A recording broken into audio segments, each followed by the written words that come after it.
All right, so let's start with the big story that we are tracking on WION early this morning. We're tightening their grip around northern Afghanistan. The Taliban have now managed to capture another provincial capital. And with this, the Taliban now controls as many as 5 different provincial capitals across Afghanistan.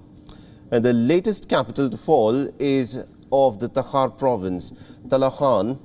Now, 3 capitals, that is Kunduz, Sar-e Pul and Taliban, have fallen within a span of few hours of each other, and all of this within a span of just under 24 hours.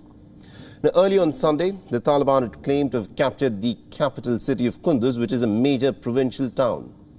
Now, it's been a perennial target for the Taliban, who briefly had overrun the city back in 2015 as well, and then again in 2016, but never managed to hold on to it for long. The Afghan forces and also the Taliban have been fighting very fiercely in the center of Kunduz. And during the fighting between the Afghan forces and the Taliban fighters, at least about 11 civilians are reported to have been killed. Now, according to the Afghan Ministry of Defense, 47 Taliban fighters were killed during the clashes in Kunduz. Now, in total, Taliban has snatched up to 5 provincial capitals across Afghanistan since Friday, that is in the last 48 hours. The provincial capital of Zaranj in Nimruz, followed by Sheberghan in Jawzjan, Kunduz in the far north, is of course the most significant fall since the insurgents launched an offensive in the month of May, as foreign forces began their final stages of retreat. Now, Zaranj in southwest Afghanistan near the Iranian border had become the first provincial capital to fall to the hardline Islamists. The city, of course, is strategically not very important. Hence, the fall of Zaranj was more a psychological blow to the government and the forces. The Taliban has also claimed to have captured Sheberghan, the capital of the Jawzjan province, bordering Turkmenistan. Now, the Taliban have captured most of the government buildings in the city. And to stop the Taliban from advancing further, the United States, of course, has resorted to its old tactic of sending its B-52 bombers flying into Afghanistan all the way from its base in Qatar. Now, the B-52 bombers targeted a Taliban rally in the city of Sheberghan on Saturday. The Afghan Defense Ministry confirmed that the Taliban had suffered some casualties in the attack. Now, the ministry had said that more than 200 Taliban fighters were killed in Sheberghan city. Taliban's weapons, ammunition and also hundreds of their vehicles reportedly, this according to the Americans, were destroyed by the American bombings that were carried out in Sheberghan. But what is interesting is that the Taliban for its part claims that many of these American weapons, many of these American vehicles and ammunition are actually falling into the hands of the Taliban. Now, this, of course, is a claim that is made by the Taliban group, and the Taliban claims that they are fighting the Americans effectively by weapons that are made by the Americans. Now, what's also interesting to note is that many Afghan soldiers have laid down their weapons and have defected to the Taliban side. A number of civil servants, especially in Nimruz, try to flee towards Iran and other places with their families. In between the strong gains, Taliban has also issued a statement with some assurances. The Taliban here has said, and I am quoting the Taliban here, no former civil servant and other government employee, including those who worked in the security sector in Nimruz and other provinces, should have any fear.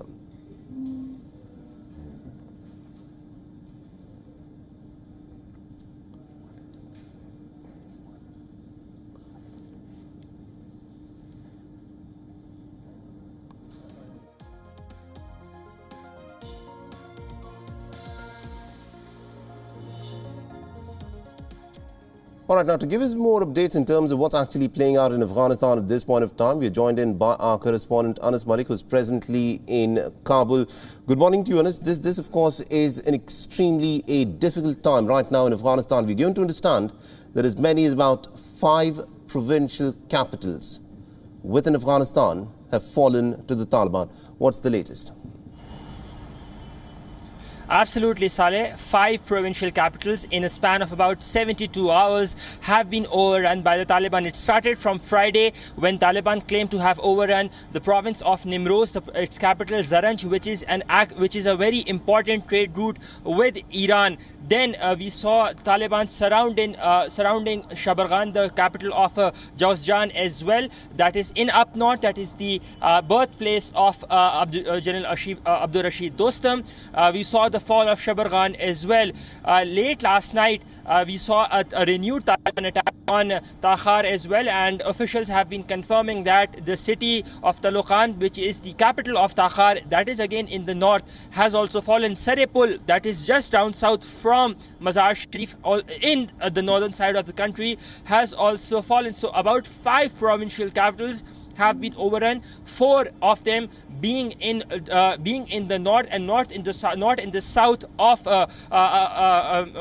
Afghanistan. South was usually considered to be as a Taliban stronghold, but they've been going all against all outs, and they've been going and taking over those provinces. Now, what is interesting is the fact that the first casualty of war, as they say, is the truth, and it is the truth that has been coming, that has been the casualty of this ongoing conflict, because there's been so much clutter overall. There's been so much noise from all of the sides, be that be from the Taliban side, be that be from the government side. There have been claims and counterclaims. The government claims one thing, the Taliban counters it. The Taliban claims one thing, the government counters it. So it has been extremely difficult on the flow of information. But what I can confirm that for the city of Kunduz, there is a renewed offensive that has been launched by the Afghan army in order to quote-unquote liberate it. But as we speak, that has not borne any fruit. People or commoners, they continue to suffer. There is no adequate supply of food or water over there. So for the past 4 days, fighting has been ongoing. We've been speaking to locals, children, women. They've been suffering. They say that their houses have ran out of food supplies and they cannot step out. They're requesting the government to come in. The government has claimed that in the past 24 hours, more than 300 plus Taliban men have been killed in government actions. But that happens to be just a claim, because the Taliban have denied that. Yes, Saleh. All right. Now, interestingly, Anas, because the fact that the Taliban offensive has been going on, it became much more intense from the month of May. Now, the Afghan government claimed that they are willing to give up some of the rural areas because they wanted to defend the provincial capitals. But here we have witnessed that 5 provincial capitals have fallen in a span of less than 72 hours. Is there a different strategy that the Afghan forces would now want to resort to? Well, the strategy on the part of Afghan government was that the officials that I spoke to, they said that they purposely let some provincial capitals fall so that for the international community to understand the wrath of the Taliban. They said because the Taliban, they would want to give this semblance of change, that they have changed, but in all practicality, the areas that they are taking over, they're being pushed back into Stone Age. Yesterday, I'll just give you an example of yesterday in Zaranj, in Nimroz, there were announcements that were made from mosques that called for widowed women to make food for the Taliban men, A, and B, women who are under 20, they were encouraged to marry mujahideen. This is what had been confirmed by locals as well, and these announcements were made from the mosque. So the government, Afghan government, had said that they had tactically retreated from some of the provinces and were expecting the international community to step up, but the international community did not have any interest, and that is the reason we've seen this lack of coordination on the part of Afghan government. As we speak, they're trying to hold back control, they're trying to regain some strength, but it will be a difficult walk on. It will be a difficult rope to walk on, primarily because the Taliban are currently going on north. They're not in the south. Historically, they're considered stronger than ever in the south. So there's a change in strategy on the part of Taliban, which is actually worrisome for the government, the allied forces as well.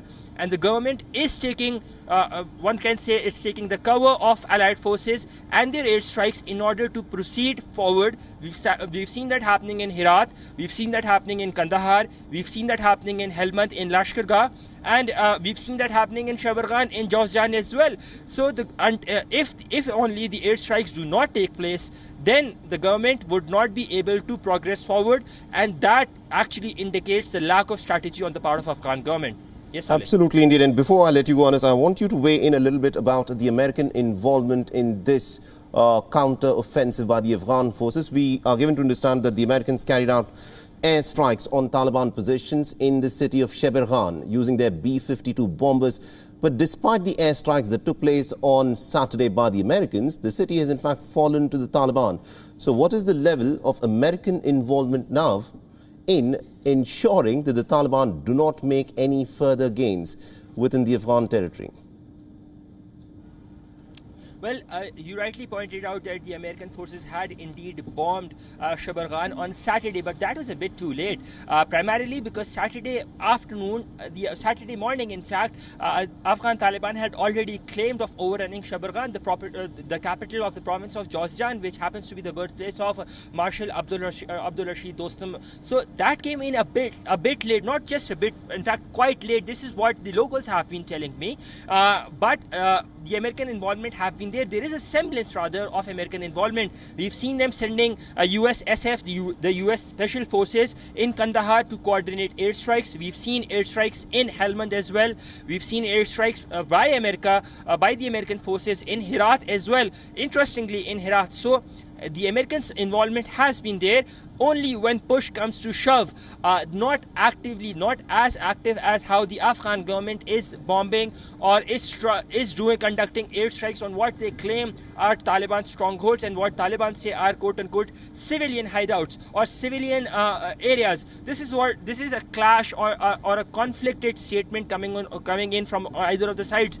As I said, the first casualty of war is the truth, and it is indeed the truth in this conflict, because it is very difficult to separate on who is telling the truth, which side is telling the truth. So the flow of information is not that, but yes, the American involvement is there. It's a little too late, but the American side would want to reassure by these bombings to the Afghan side that they are not letting go of their allies, with whom they had signed the bilaterals. They had renewed the bilateral security arrangement on the 29th of February 2020, the same day when the Doha deal was being signed by America and the Afghan Taliban in Doha. Yes, sir. All right, Anas. Thank you very much indeed for joining us from Kabul and getting us all those updates. We'll, of course, come back to you as more events unfold in Afghanistan. WION is now available in your country. Download the app now and get all the news on the move.